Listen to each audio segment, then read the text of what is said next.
I've wanted to make a CNC mill for quite some time now, and today we take the first step. This video is part of a series I'm making to document my methods of planning, selecting hardware, assembly, software configuration, and testing of my CNC build. My goal is to help others who have similar interests and provide some nerdy entertainment along the way. In this video, we will be going over my plan. How did I select the control method? Why did I choose this hardware? We'll find out. My journey into CNC started back in 2014 with a 3D printer build. I purchased a kit from Maker Farm. It was an i3 8-inch bed, and it worked pretty good, but there weren't a lot of great options. But it definitely got my feet wet when it comes to CNC control, software configuration, hardware. A few years later, I built my first CNC router. It was awful, but it did expose me to more than just 3D printing. Being able to make things out of metal blew my mind initially.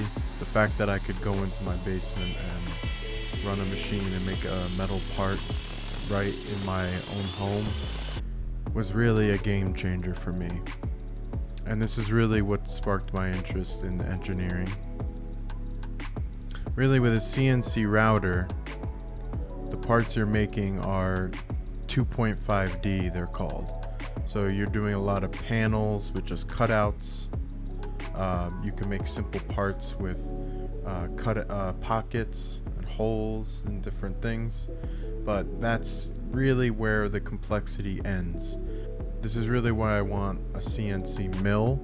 I want to be able to do more complicated 3D geometry, but I really think that CNC routers are a good place to start. So if you take a look at my channel, you'll see a few videos about Sherline, specifically the Sherline lathe. I really have a love for this machine. I've made a bunch of improvements to it. I've added an electronic lead screw, I've added a more powerful motor, I've made some my own custom accessories for it. I really like Sherline. I think their tools are very high quality, and I've wanted their mill for a while now, but not just the mill. I want to CNC the mill, and they do have kits available. They offer the machine as like CNC ready, so it comes with the hardware needed. You can get it with the motors, the stepper motors. But since I have a background in CNC and I have preferences when it comes to hardware, I really wanted to take it upon myself to do the planning and the electronics and all the assembly. So I decided I was gonna get a Sherline mill and convert it to CNC entirely on my own. So what is involved with planning a CNC build? Well, the first step is to determine what is your control method. There are a bunch of different options when it comes to control. One popular method for CNC control is Gerbil, which is a firmware that runs on Arduino type chips. One pro of this is it's inexpensive. Typically the hardware is cheap. The controllers that are available usually can run standalone. They don't need a PC to interface with them. There are a few that you need to stream the G-code from Windows, but there are some that allow you to load G-code onto an SD card and run it. So the offline controller availability is definitely a pro. There's a lot of documentation. One example of Gerbil would be OpenBuild's Blackbox. The OpenBuild Blackbox I use on my router, and it's really nice because everything's contained and it's one small unit, and they have a lot of good documentation for it. I just don't like how you're locked into specific hardware, and if anything goes wrong with one driver particularly, you have to replace all of the drivers because of the way the board is made. Some cons with Gerbil is limited in customization. You can't expand it this easily to 4 and 5 axis control. I'm not sure if anyone's done it, but it's not natively supported. And like I mentioned with the open builds, it's not as modular as the other options. Linux CNC is a popular control method. Some of the pros are that it's well documented. They have a 1,000-page manual, so there's a lot of information. There's also a forum where hobbyists and enthusiasts kind of post issues and work through problems together, so I like that community aspect. Hardware is pretty cheap. The classic way is to use a parallel port and an old PC. That does lock you into certain latency requirements, but you can also use dedicated boards that control the stepping of the motors. So it's modular, it's customizable. The hardware is relatively inexpensive. Depending on which way you go, it's a little more, but still not as bad as others. Some of the cons of Linux CNC, I don't think it's as beginner friendly. I think because it runs on a Linux distribution, you need to be familiar with Linux. There are things that you have to work around in Linux that you don't have to in Windows. So I don't think it's as beginner friendly. The final group for control methods I kind of put as proprietary options. These are kind of companies that offer hardware and software options that are not free, at least for the full version.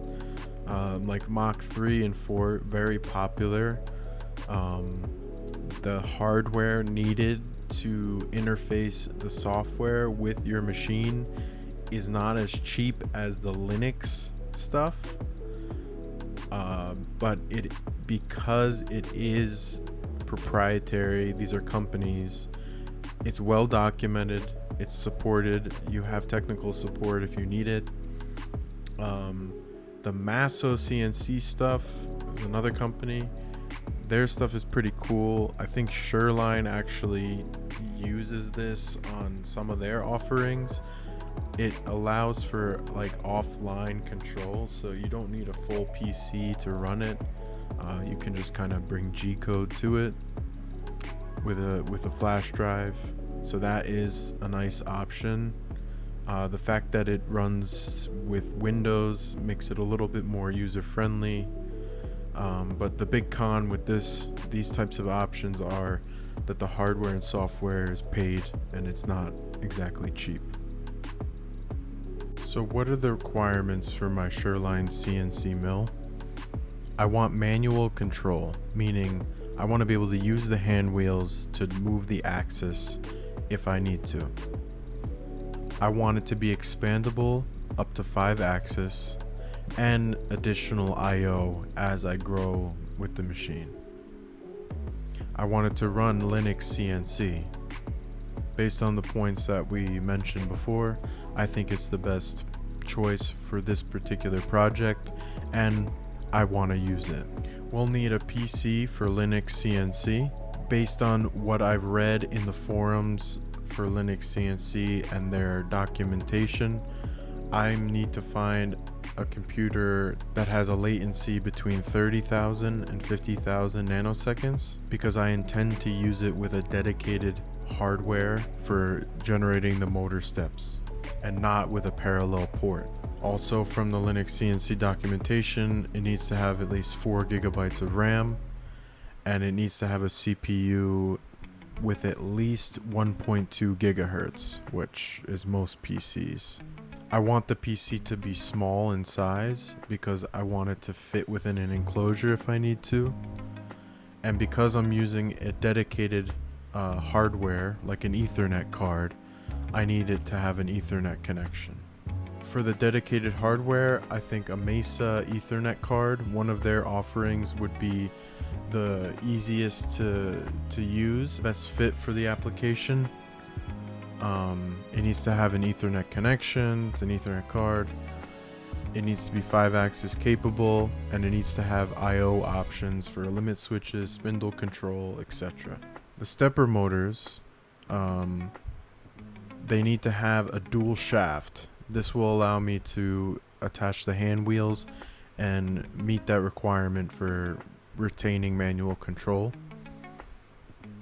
Based on my research into Sherline's CNC, they offer their stepper motors they offer with their pre-built CNC is 0.775 Newton meter holding torque, Nema 23. So I need to meet or exceed those. What hardware do I need? I need the Sherline Mill CNC conversion hardware. I think it'll be the easiest if I get their motor attachments. Based on my research, the GMK Tech G3 is the most affordable mini PC that checks all my boxes. It has an N100 CPU.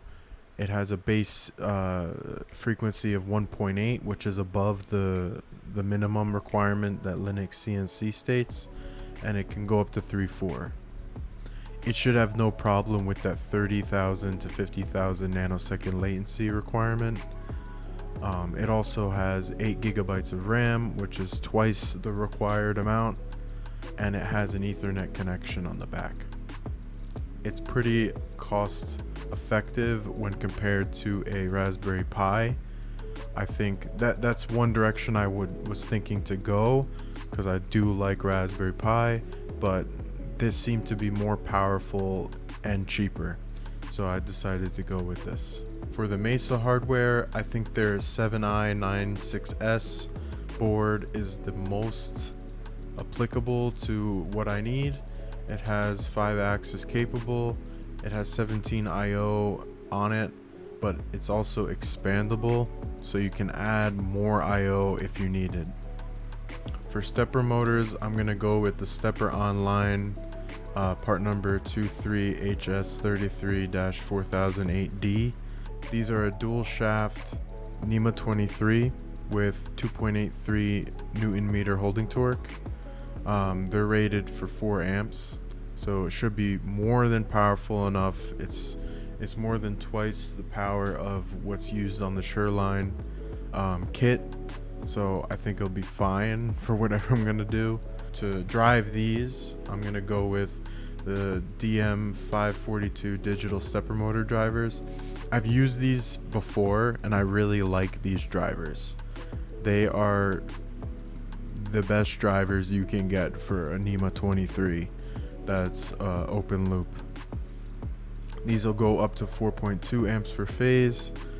They're powered between 20 and 50 volts, which for this project we're going to be doing 36. I think the higher the voltage you use for stepper motors, the better performance you get.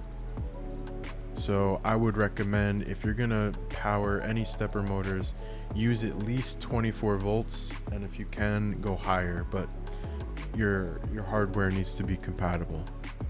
So these stepper drivers will go up to 50. I'm going to be using 36 for this project. I have a 36 volt power supply laying around, so that's what I'll be using. These can also micro step up to 1/128th. I doubt I'll go that high, but it's nice to be able to do that. So this is the plan. This is the hardware I'm going to go with initially. So that concludes part 1 of this series. I know it wasn't too exciting. It's just an overview and plan. Hopefully it did help clear some things up. And If you have any questions, you can feel free to contact me. Comment, like, subscribe as usual. I've included some links to the hardware I talk about in the video. I really do recommend that stepper motor driver. I've tried a few cheaper ones, but this really does outperform anything I've used. So I'd recommend that. Just remember, links that I post in the description are usually affiliate links. So if you do decide to use them, I really appreciate that. It helps the channel a lot. In the next video, in part 2, we'll be setting up the Linux distribution on the PC. Once I get all the parts, I'm going to be ordering the parts. We'll set up the Linux distribution on that PC, check that everything's working, and interface it with the Ethernet card. See if I can get that connection running. And then in future videos, we'll connect the motors, connect the drivers, power everything up, and do a bench test. So stay tuned for more videos in this series. Thank you very much.